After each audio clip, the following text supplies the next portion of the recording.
ആരോ ഒരാൾ കൂടോത്രം ചെയ്തിട്ടുണ്ട്, ബന്ധുവായിരിക്കാം, ശത്രുവായിരിക്കാം, മിത്രമാണ് എന്നുള്ള രീതിയിലൊക്കെ പറയും. അപ്പോൾ ആ സമയത്ത് ആ ഒരു ജ്യോത്സ്യൻ പറയുന്ന കാര്യമാണോ നമ്മളുടെ ഉള്ളിൽ ചെന്നിട്ട് നമ്മളെ കൊണ്ട് ഈ പറഞ്ഞ പോലെ നമ്മൾ വിചാരിക്കുന്ന കാര്യങ്ങൾ നടക്കും എന്നുള്ളൊരു തോന്നൽ നമുക്ക് ഉണ്ടാവുമല്ലോ. അല്ലെങ്കിൽ ഇങ്ങനെ മോശം ചെയ്തിട്ടുണ്ടെങ്കിൽ മോശം സംഭവിക്കുന്നുള്ളൊരു തോന്നലാണോ നമ്മൾ അങ്ങനെ ഒരു ഇതിലേക്ക് എത്തിക്കുന്നത്? യഥാർത്ഥത്തിൽ ഇത് പറയും, നമ്മൾ എന്താണോ പറയുന്നത് അതങ്ങനെ സംഭവിക്കട്ടെ എന്ന് പറയുന്ന ഒരു ദേവത നമ്മുടെ ശിരസിലുണ്ട് എന്നാണ് പറയാം. അപ്പം എനിക്ക് ആരോ കൂടോത്രം ചെയ്തിട്ടുണ്ട്, ശരി തഥാസ്തു, അല്ലെങ്കിൽ ഞാൻ ഭയങ്കര പോസിറ്റീവാണ്, ഓക്കെ ശരി തഥാസ്തു, അങ്ങനെ പറയുന്ന ഒരു തഥാസ്തു ദേവത നമ്മുടെ ശിരസിലുണ്ട് എന്ന് പറയും. മനുഷ്യനെ സംബന്ധിച്ചിടത്തോളം മനുഷ്യൻ എന്താണോ നിരന്തരം മൈൻഡിന് കൊടുത്തുകൊണ്ടിരിക്കുന്നത്, അഫർമേഷൻ കൊടുത്തുകൊണ്ടിരിക്കുന്നത്, അതായി മാറും മനുഷ്യൻ.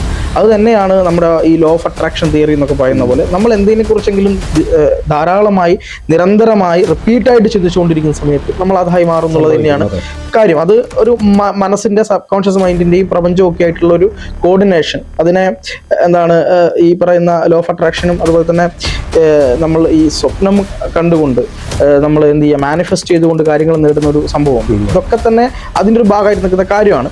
പക്ഷേ ഈ കൂടോത്രത്തിലേക്ക് വരുന്ന സമയത്ത് യഥാർത്ഥ കൂടോത്രം ഒരാളുടെ മനസ്സിനെയും ശരീരത്തെയും അയാളുടെ പോസിറ്റീവ് എനർജിയും ഒക്കെ നശിപ്പിച്ചു കളയുന്ന ഒരു സാധനമാണ്.